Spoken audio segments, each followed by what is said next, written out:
சூழியல் பேரிடர் என்பது குறித்து தன் அறிவியல் பூர்வமான கருத்துக்களை வழங்க வருபவர் முனைவர் அரசு செல்லையா அவர்கள். இவர் மூலக்கூறு உயிரியல், நுண்ணுயிரியல் துறைகளில் ஆய்வு செய்தவர். கல்லூரி, பல்கலைக்கழக அளவில் பல ஆண்டுகளாக பயிற்றுவித்தவர். தற்போது பால்டிமோர் மேரிலாந்து பல்கலைக்கழகத்தில் பேராசிரியராக பணிபுரிகின்றார். கடந்த 35 ஆண்டுகளாக அமெரிக்காவில் பல்வேறு தமிழ் அமைப்புகளில் பணியாற்றியிருக்கின்றார். இவற்றில் முக்கியமான சில: நிறுவனர் மிசௌரி தமிழ் பள்ளி, நிறுவனர் தலைவர் மிசௌரி தமிழ் சங்கம், தலைவர் வட அமெரிக்க தமிழ் சங்க பேரவை மற்றும் நிறுவனர் மற்றும் தலைவர் அமெரிக்க தமிழ் கல்விக் கழகம். தற்போது தனி மனித சமுதாய மேம்பாட்டிலும் சூழ்நிலை மேம்பாட்டிலும் கவனம் செலுத்தி வருகின்றார். அமெரிக்காவில் சூழியல் பேரிடர் என்பது குறித்து உங்கள் பேருரையை துவங்கலாம் ஐயா. வாருங்கள் முனைவர் அரசு செல்லையா அவர்களே. எல்லோருக்கும் வணக்கம். முதலில் கலாட்டா நெட்டிசன் திணை அமைப்பினருக்கு மனமார்ந்த பாராட்டுகள். இது போன்ற ஒரு அழைப்பை ஒரு கருத்தரங்கமாக ஏற்பாடு செய்ததற்கு. அந்த துவக்கமே ரொம்ப சிறப்பா இருந்துச்சு. யாதும் ஊரே யாவரும் கேளிர்னு நம்ம பாலா துவங்கினாரு. அதே மாதிரி அவங்க டெய்ஸியும் ரொம்ப ஒரு அருமையான ஒரு துவக்கம். நம்ம சொல்ல வேண்டியதில்லை, இந்த காலகட்டம் எவ்வளவு ஒரு கொடுமையானது அப்படின்னு எல்லாருக்குமே நமக்கு தெரியும். முக்கியமா இன்னொன்னு இணைஞ்சதுல பல அன்பு நல்லுள்ளங்களோட நான் பேசியிருக்கேன், வேலை செஞ்சிருக்கிறேன். அதனால அந்த அமைப்புகள்ல, துண்டு அமைப்புகள்ல பணியாற்றுறதுனாலும் இது மாதிரி கலாட்டா நெட்டிசன் திணையெல்லாம் ஒரு அமைப்பு நடத்தி அதை முன்ன எடுத்து போறதுல எவ்வளவு சிக்கல்கள் இருக்குங்கிறது எனக்கு தெரியும். இந்த சூழியல் பேரிடர் அப்படிங்கிறது இப்ப தேவையா? இப்ப இவ்வளவு நம்ம கோவிட் பெருந்தொற்றுனால உலகளாவிய அளவுல அவதிப்பட்டு இருக்கும் பொழுது அப்படின்னு ஒரு கேள்வி, நியாயமான கேள்வி.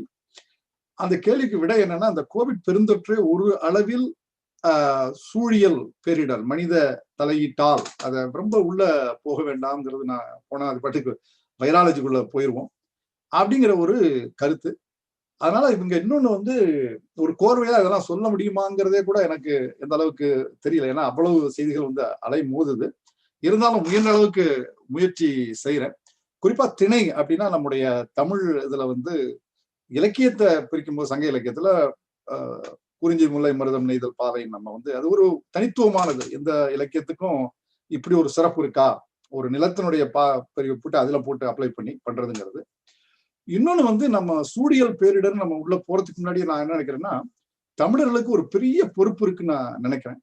அந்த பொறுப்பு எப்படின்னா, நம்ம எல்லா நாடுகள்லயும் பரவி இருக்கிறோம், அந்தந்த நாடுகள்ல குடியுரிமை பெற்று இருக்கிறோம், அப்புறம் திருப்பி தமிழகத்துக்கு, தமிழ்நாட்டுக்கு, இந்தியாவுக்கு போறோம் வர்றோம். இதெல்லாம் இருக்கு. இது இங்க உள்ளவங்களுக்கு எல்லாருக்குமே தெரியும். தென் அமெரிக்காவில் உள்ள மொழிகள்ல தமிழ் சொற்கள் இருக்கு.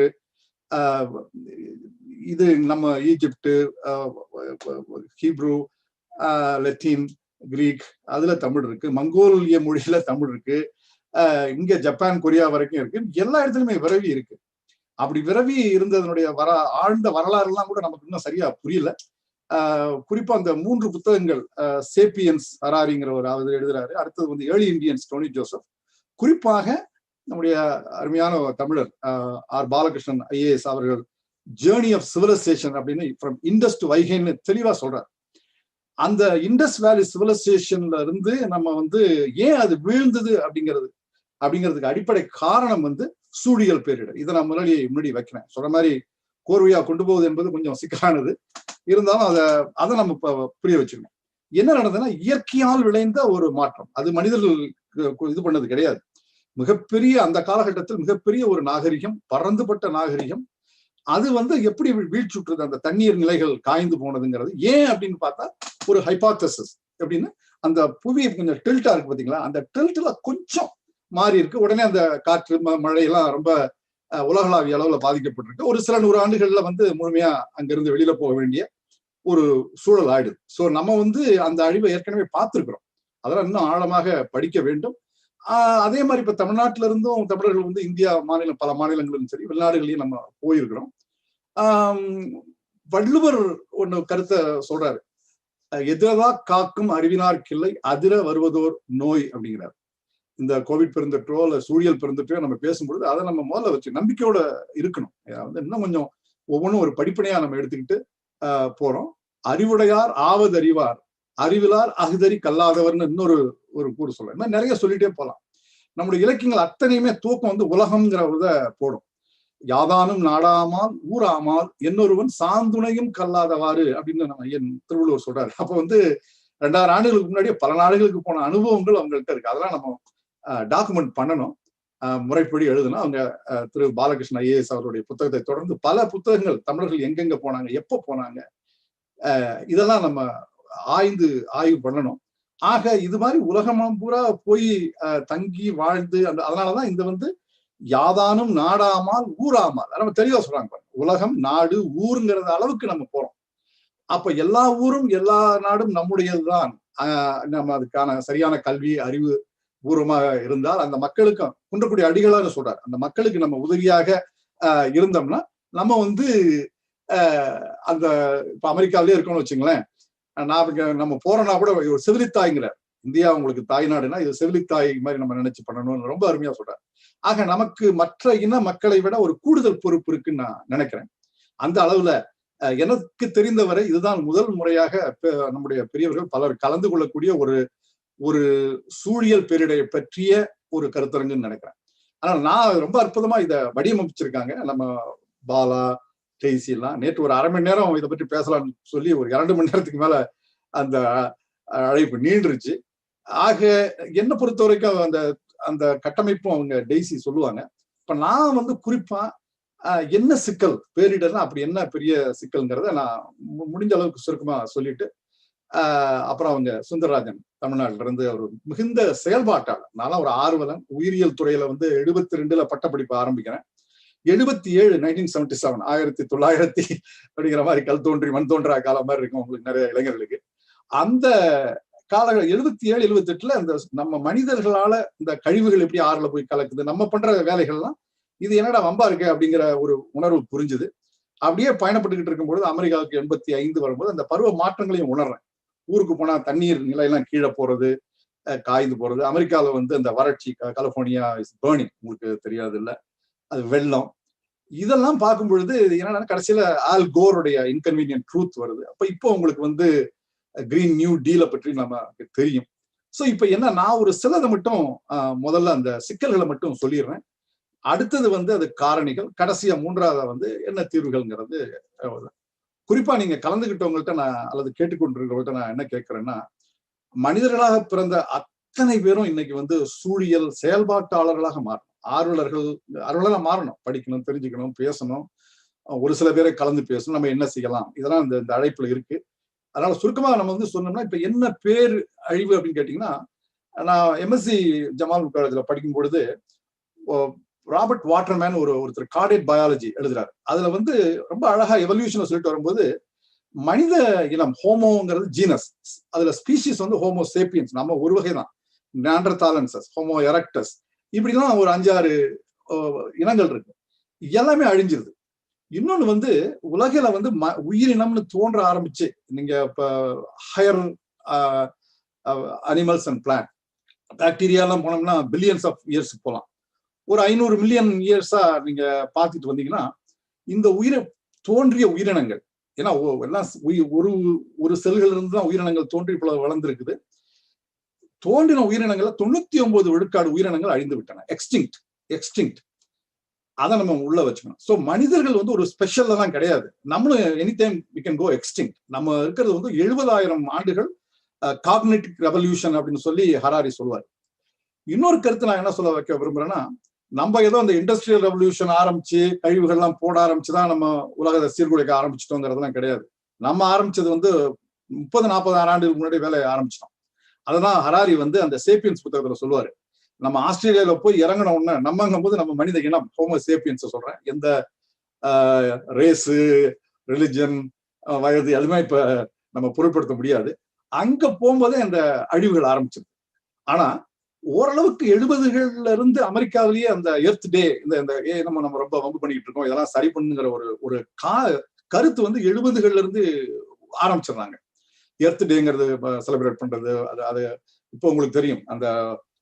பிள்ளைகள்லாம் பள்ளி பிள்ளைகள் கல்லூரி இருக்கிறவங்க எல்லாம் ரொம்ப அதை முனைப்பா, ஏன்னா அவங்கதான் வாழ போறாங்க. இந்த ஒரு ஒரு நெருக்கடி கட்டத்துல இன்னைக்கு ஏன் பேசணுங்கிறத ஒரு இதை நான் சொல்லிட்டு அந்த சிக்கலை மட்டும் சொல்லிடுறேன். இப்ப நம்ம பாக்குறோம், நமக்கு ரொம்ப அன்புக்குரியவர்கள் இறந்திருக்கிறாங்க, பெரும் வேதனை. இந்த மாதிரிதான் நம்ம கண்டதில்லை. ஒரு உலக போர்கள்ல தான் நீங்க அந்த மாதிரி ஒரு அழிவை பார்க்க முடியும், அல்லது ஒரு பெரிய ஒரு அந்த தொற்று இதெல்லாம் நம்ம பார்க்கல. 1918 ஸ்பானிஷ் ஃப்ளூல இருந்ததுதான். இப்ப இது குறிப்பா பாலாட்ட நான் என்ன ஒரு கட்டத்துல என்ன நினைச்சேன்னா, நான் இதை கவனமா பார்த்துட்டு வரேன்னு சொல்லிட்டு இருக்கேன். ஒரு உயிரியல் துறை, வைராலஜி, இம்யூனாலஜி இதெல்லாம் பார்க்கும்போது ரொம்ப வந்துகிட்டு இருக்கு அப்படின்ட்டு நிறைய பேசலாம். நான் ஒண்ணு தொட்டு சொல்றேன். எப்ப நான் என்ன நினைச்சேன்னா, ஒரு 40 வருஷம் போயிடுவேன் பாத்துக்கலாம். அப்போ தான் இதெல்லாம் சரி, அது வரைக்கும் நமக்கு நேரம் இருக்கு, எப்படியாவது நம்ம எல்லாம் அரசாங்கங்கள், தொண்டு நிறுவனங்கள்லாம் சேர்ந்து சரி பண்ணிடலாங்கிறத. அது ஒரு 5 ஆண்டுகள்ல உடைஞ்சிருச்சு. அந்த இது உடைஞ்சிருச்சு. இல்ல we are already here. Covid பெருந்தொற்று மட்டும் இல்ல, ஏன்னா டெக்சஸ்ல இப்ப கடைசியா ஒரு பனிப்புயல் நடந்தது. ஒரு 3 மட்டும் சுருக்கமா அடுத்த செக்மெண்ட்டுக்கு நான் முடிச்சிடறேன். அந்த டெக்சஸ் பனிப்புயல்ல அவங்க எதிர்பாராத ஒரு பனி. இங்க குளோபல் வார்மிங், கடல் நீர் வெப்பமாகறதுனால இது மட்டும் ஒரு சிம்பிள் இது மட்டும் இல்ல, இதனால பல குழப்பங்கள். காற்று மாத்தி அடிக்கிறது, மழை புயல் அடிக்கிறது, பனி அடிக்காத இடத்துல பனி அடிக்கிறது, வரலாறு காணாத வறட்சி. இந்த மாதிரி ஒரு குளோபல் வியர்டிங் அப்படிங்கிற வியர்டு ஒரு ஒரு கிறுக்குத்தனமான நடைமுறைகள். அந்த டெக்சஸ்ல பாத்தீங்கன்னா வீடுகள் திடீர்னு மின்சாரம் இல்ல, இதெல்லாம் வெளியில பனி குளிருது. அந்த இடத்துல 2 காட்சிகள் நான் பார்த்தது ரொம்ப மலைச்சிட்டேன். ஒண்ணு அந்த குளிர்னால உள்ள பர்னிச்சர்ஸ், இந்த சோஃபாவை கொளுத்தி அந்த இதுல குளிர் காயறாங்க. ஏன்னா அவ்வளவு குளிரா இருக்கு. 2 தண்ணி கிடையாது, ஏன்னா சப்ளை எல்லாம் ஃப்ரோசன். ஒரு 4-5 நாள் இந்த கொடுமை இருந்துச்சு.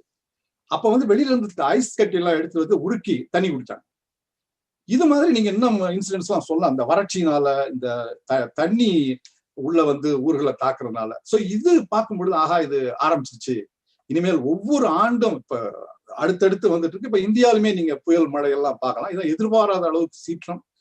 இது நான் ரொம்ப ஒரு பார்த்தேன். சோ இப்ப என்ன குயிக்கா நம்ம என்ன பண்ணலாம்னா, இப்ப நாம 3 கருத்து பேரிடர்னு சொல்லி நிறைய சொல்லலாம். 3 மட்டும் சொன்னா, அந்த எக்ஸ்டிங்ஷன், உயிரின அழிவுகள், அது வரலாற்றுல 5 தடவை நடந்திருக்கு. இது 6வது தடவை இப்ப நடந்துகிட்டு இருக்கு. பல உயிரினங்கள் மாஸ் எக்ஸ்டிங்ஷன் ஆஃப் ஸ்பீஷிஸ் நடந்துகிட்டு இருக்கு. இது தாவரங்களா இருக்கலாம், விலங்குகளா இருக்கலாம், நுண்ணுயிரிகளா இருக்கலாம். இதனால என்ன பிரச்சனைனா, நம்ம ஒரு ஈகோசிஸ்டம் ஒன்றை ஒன்று சார்ந்து இருக்கிறோம். கொஞ்சம் பிடுங்கினா கூட எல்லாமே சாஞ்சிரும். இதுக்கு என்ன செய்யலாங்கிற ஒரு உதாரணம் கடைசியில் நான் சொல்றேன். இந்த மாஸ் எக்ஸ்டிங்ஷன் நம்மள இன்னும் பெரிய அளவுல அந்த தாக்கத்தை நம்ம உணர துவங்கிட்டோம்னா அது ஒரு மிகப்பெரிய சவால் நமக்கு. நம்ம யாருமே இந்த கோவிட் இப்படி போகும்னு நினைச்சு பார்த்தது இல்லை. நம்ம வாழ்க்கையில இது நடந்ததில்லை. இப்ப இன்னைக்கு நடந்துட்டு இருக்கிற இந்தியாவில் நம்ம கனவுல கூட யாருமே நினைச்சிருக்க மாட்டாங்க இப்படி ஆக போகுது அப்படிங்கிறது. எல்லாருமே ஒரு நம்பிக்கையோட சரி பண்ணிடலாம் அப்படிங்கிற மாதிரி தான் இருப்பாங்க. சும்மா அந்த ஸ்லைட்ஸா நான் காமிச்சறேன். தெரியுதுங்களா பாலா? ஸ்லைட் தெரியுதுங்க. சரி சரி.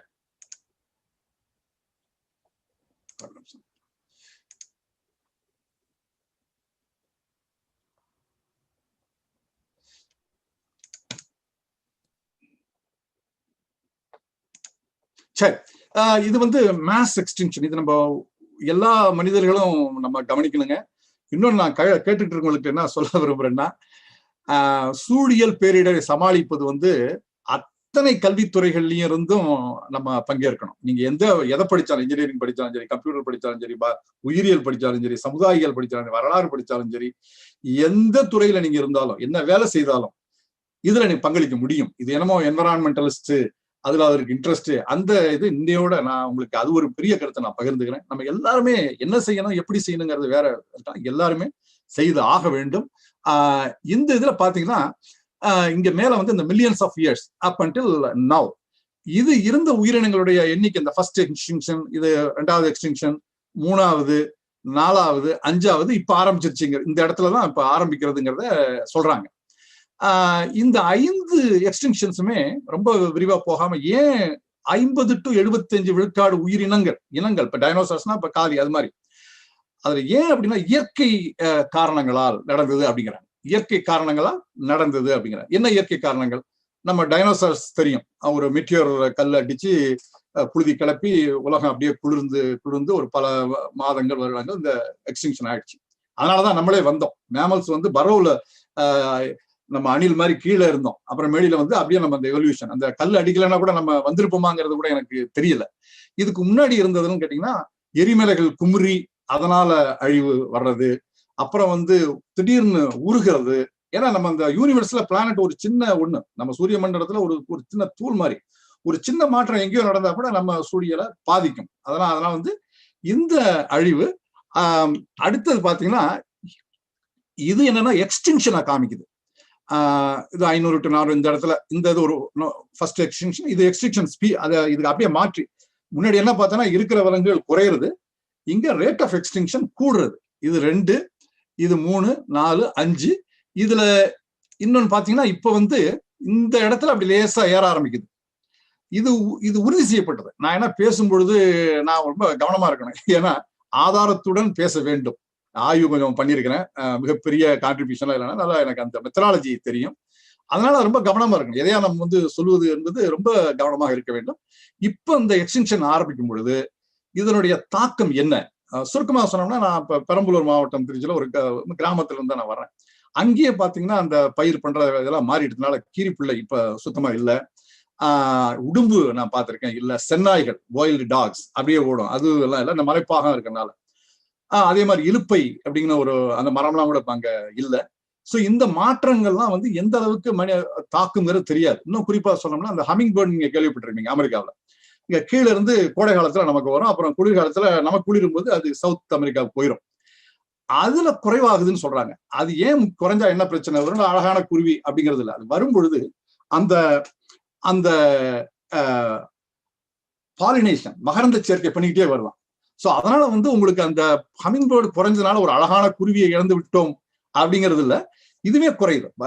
நம்முடைய விவசாயத்துக்கே சாகுபடிகளுக்கே அதுக்கு பிரச்சனை தரும். நீங்க வறட்சி மட்டும்தான் அக்ரிகல்ச்சருக்கு பாதிக்கும் என்பது இல்லை. இது ஒரு ஒரு இதுதான். தேனீக்களுடைய எண்ணிக்கை குறைஞ்சிக்கிட்டு இருக்கு. சும்மா நான் ஒரு தொட்டுட்டு போறேன், இது நிறைய சொல்லலாம். இன்னொன்னு வந்து என்ன சொல்றாங்கன்னா, அந்த பூச்சி இனங்கள் குறையுதுங்கிறத எப்படி சொல்றாங்கன்னா, இப்ப நீங்க காரை ஓட்டிட்டு போகும்போது அமெரிக்காவில் வந்து ஈஸ்ட் கோஸ்ட் வெஸ்ட் கோஸ்ட் எங்கனாலும் இந்த பூச்சிலாம் வந்து அடிக்கும் அந்த முன்னாடி விண்ட்ஷீல்ட்ல.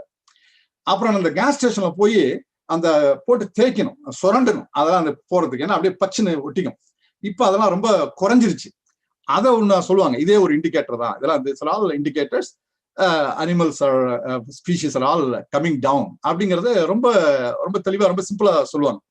இது மாதிரி உயிரினங்கள் குறைவதனால் என்ன சிக்கல்கள் வருங்கிறது தான் நம்ம ஆராய்ச்சி பண்ண வேண்டியது. பல்வேறு இதுல தெளிவான இது கருத்துல பாதிப்பு உண்டு அதுங்கிறது சொல்லிட்டாங்க.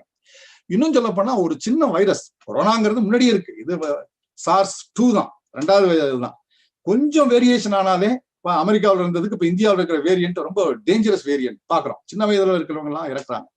நீங்க நினைச்சு பாருங்க, ஒரு சின்ன வைரஸ், அது உயிர் இருக்குன்னு கூட சொல்ல முடியாது, இருக்குன்னு சொல்லலாம் இல்லைன்னு சொல்லலாங்கிற மாதிரி. ஒரு செல் இல்லைன்னா அது வாழவே முடியாது. அந்த வைரஸ்ல ஒரு சின்ன மாற்றம் வந்து இவ்வளவு பாதிப்பு ஏற்படுத்துதுன்னா, பல்லாயிரக்கான உயிரினங்கள் மொத்தமா அழிஞ்சுக்கிட்டு இருக்கும் பொழுது அது என்ன பாதிப்பை ஏற்படுத்துங்கிறத நம்ம உள் வாங்கணும். அடிப்படை வந்து இதை தெரிஞ்சுக்கிட்டு, என்ன நடக்குதுன்னு தெரிஞ்சுக்கிட்டு அதுக்கு தகுந்த மாதிரி நம்ம அதுக்கான பணிகள் நம்ம ஈடுபடணும். இது வந்து இப்ப பாத்தீங்கன்னா இதுல நீங்க கேட்கலாம், இதுல வந்து கொஞ்சம் கான்ட்ரவர்சின்னு வந்துனா கூட நம்ம ரொம்ப புறந்தள்ள முடியாது. இது மனிதர்களால தான் இந்த எக்ஸ்டிங்ஷன் இப்ப போயிட்டு இருக்க 6வது அழிவுன்னு ஆமாம்ங்கிறத அவங்க சொல்றாங்க. It's already underway because of us அப்படிங்கிறத சரியான துறைகள்ல அவங்க நிபுணர்கள் வந்து அதை தெளிவா சொல்றாங்க. இப்ப வந்து பாத்தீங்கன்னா இந்த ஸ்லைட்ஸ்ல வந்து அதனால என்ன, why does it matter? Ecosystems are fragile, ecosystems are valuable, we depend on ecosystems to survive.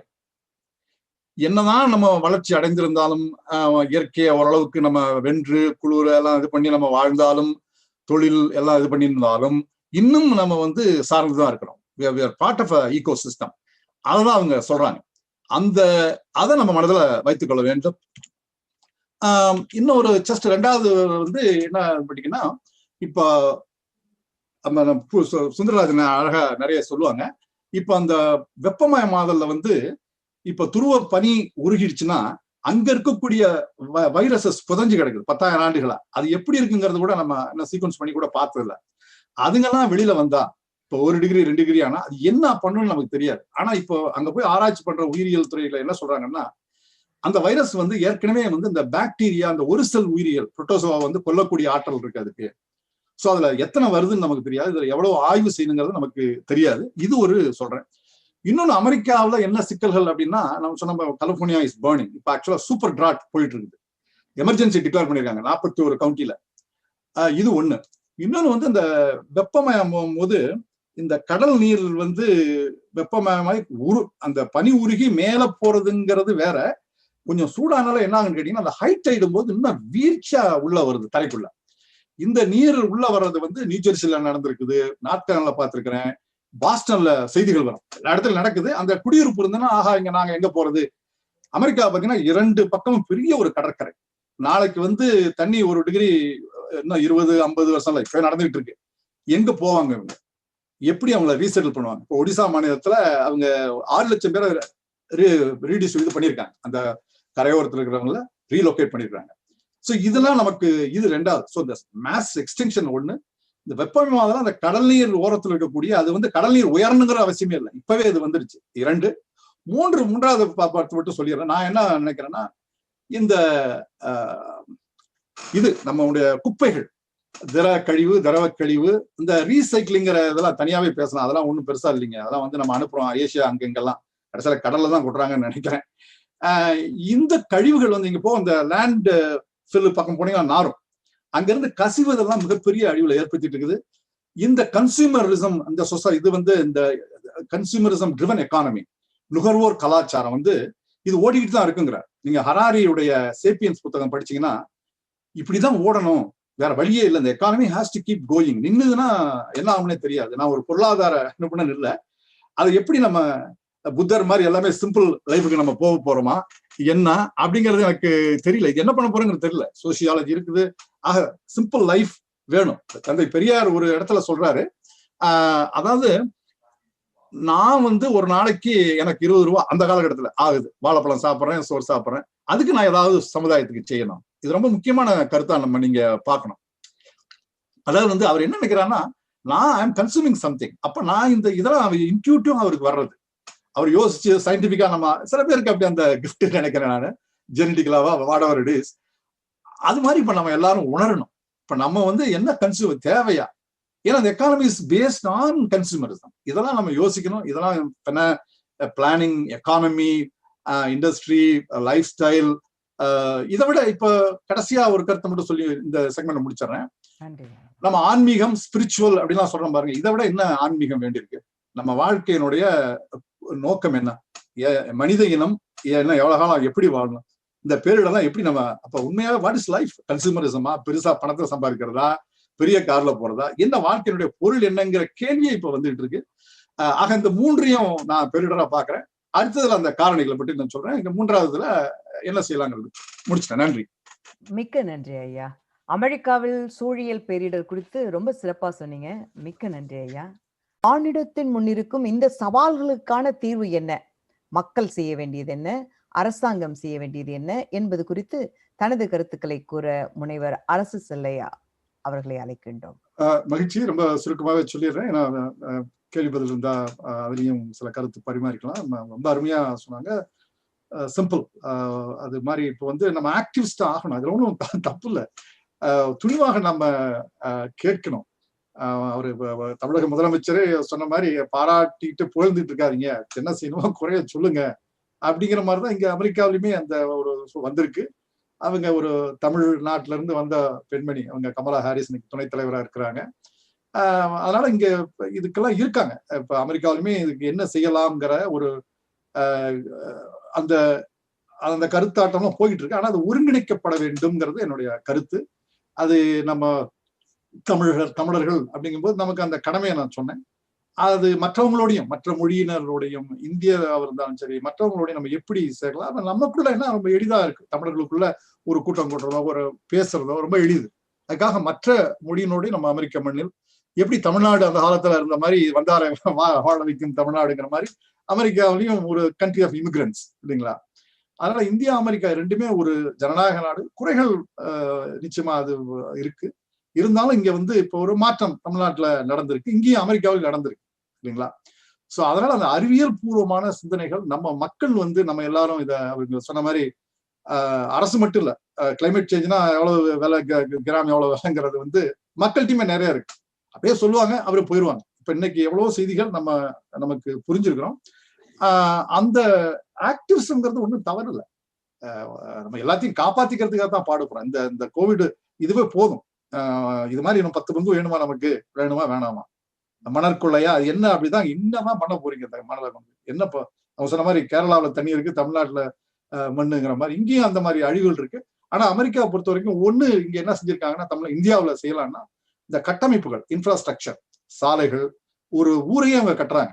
இப்ப நாங்க கொலம்பியா மேரிலாந்து இங்க இருக்கேன்னா, இங்க அந்த ஊரையே கட்டமைச்சு வீதிகள், அதுல சின்ன அந்த ட்ரையல்ஸ், இது மாதிரியான கட்டமைப்புகள் நம்ம அங்கேயும் கொண்டு வரணும். வீடு மட்டும் போதும், நம்ம வாழ்ந்தா போதுங்கிற அந்த ஒரு கான்செப்ட் நம்ம இந்தியாவிலும் போகணும். இப்ப நான் அமெரிக்காவில் இருந்தா இப்ப இந்தியாவுக்கு போறோம், திருப்பி வந்துட்டு வரப்போதான் இருந்துட்டு இருக்கோம்.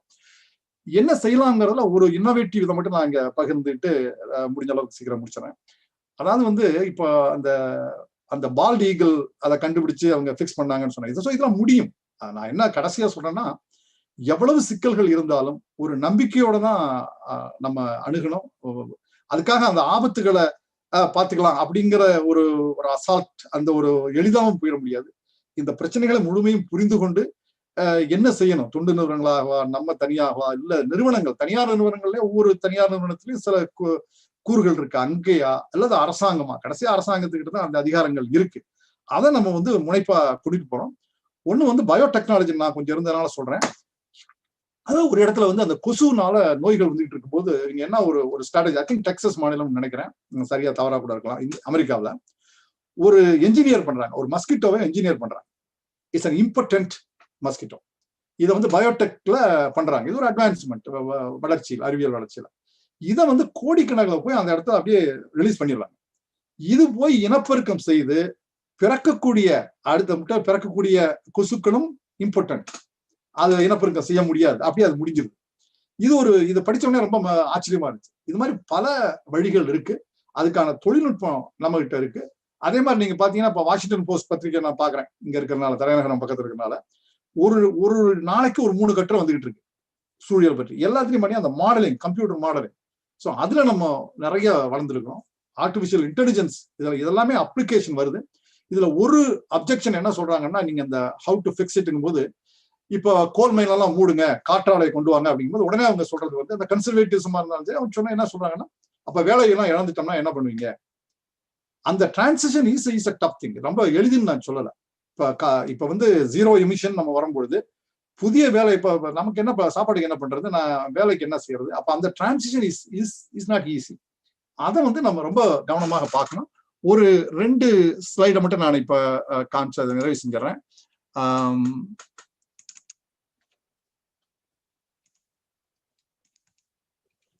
தெரியுதுங்களா? தெரியுதுங்க ஐயா. சரி. அதாவது என்னன்னா, இப்ப அவங்க சுந்தரராஜன் கூட சொன்னாங்க, இந்த வெப்பம் ஏறிட்டு தான் இருக்குது. இதெல்லாம் நம்ம குறைச்சி மதிப்பிட முடியாது. ஏற்கனவே 1 டிகிரி உலகளாவிய அளவுல ஏறிடுச்சு பொதுவாக. இன்னொன்னு என்ன சொல்றேன்னா, இப்ப உலகளாவியன்னு நம்ம பேசுறோம், தமிழர்கள் யாதும் ஊரே யாவரும் கேளுங்கிற மாதிரி. இப்ப இந்த கடல் மட்டம் உலகளாவியல ஒண்ணுதான். ஒரு மலையை நீங்க எவ்வளவு உயரம் என்று நீங்க சொல்லணும்னு கேட்டீங்கன்னா, அந்த தரை வெவ்வேறு, கொஞ்சம் மலைப்பகுதி இருக்கலாம், கீழே இருக்கலாம், மேல இருக்கலாம். ஆனா கடல் மட்டம் உலகம் பூரா ஒரே மட்டம் தான். எபவ் சீ லெவல் இத்தனை ஃபீட் அப்படிங்கிறோம் இல்லைங்களா? அதனால அந்த கடல் வெப்பம் அடைவது சீ லெவல் ரைஸ் ஆகி ஊர்களை அழிப்பதில்லை. அந்த வெப்பம் ஆனாலே பிரச்சனை. இந்த காற்று இப்ப புயல் அடிக்கிறதுக்கெல்லாம் அதெல்லாம் ஒரு காரணம், அந்த தண்ணி அந்த ஹை டைட்ல உள்ள வர்றதுக்கு. ஸோ இது பாத்தீங்கன்னா 2050 வெவ்வேறு ஊர்கள் அந்த உலகின் வெவ்வேறு பகுதியில் இருக்கும்போது அதுக்கு தகுந்த மாதிரி அந்த வெப்பம் கூட போகுங்கிறாங்க. இதெல்லாம் உண்மையிலே ஒரு பயங்கரமான டேட்டா, ஒரு ப்ரெடிக்ஷன்ஸ் தான். I think it was from BBC, அவங்களோட ஸ்லைடு எடுத்தேன் நான். இது இப்போ இந்த உயர்வு என்னென்ன சிக்கல் தரும்னு நமக்கு தெரியாது. அதனால அந்த இப்ப அந்த ஜீரோ எமிஷன்ங்கிறது அவர் வெரி சர்வைவல்.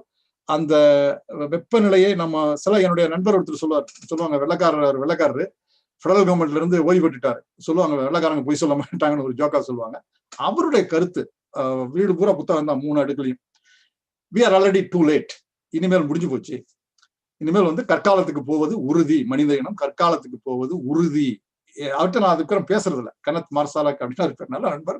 அதோட நான் விட்டுறேன். ஏன்னா நம்ம வந்து எட்டர்னல் ஆப்டிமிசம் அது நமக்கு வேணும். அதனால அதுக்காக இந்த பிரச்சனைகளையும் நம்ம நிச்சயமா சோ இந்த நிலை வந்து இதை நம்ம வெப்பமாயதல் வந்து என்னென்ன சிக்கல் வரும், இந்த ஹெவி டிராட் நம்ம கலிபோர்னியாவில் இருக்கு, இந்தியாவா இருக்கட்டும் அமெரிக்கா, எல்லா நாடுகளும் இதுல ஒன்றும் தப்பிக்க போறதில்ல. கொஞ்சம் முன்ன பின்ன இருக்கலாம். எவ்ரிபடி இன்னும் பணக்காரர்கள் ஏழைகள் கூட பெரிய வித்தியாசம் இல்லைங்க. ஆப்ரா வின்ஃப்ரேயோட வீடு பக்கமே எரிய ஆரம்பிச்சிச்சு, அதை கூட காமிச்சாங்க ஒரு வீடு. அப்புறம் லெப்ரான் ஜேம்ஸ் மல்டி மில்லியனர், அவருடைய வீடு பகுதி எரிஞ்சிட்டு குழந்தைய கார்ல வச்சுட்டு அவர் சுத்தி வர்றாரு. இதெல்லாம் ஒரு சும்மா தகவல்கள். அதனால கொஞ்சம் அந்த பணம் வசதி இல்லாதவர்கள் அப்படின்னு சொல்றவங்க வந்து கொஞ்சம் அதிகமாக பாதிக்கப்படலாம் முடிய இதுல தப்பிப்பவர்கள் என்று யாருமே கிடையாது.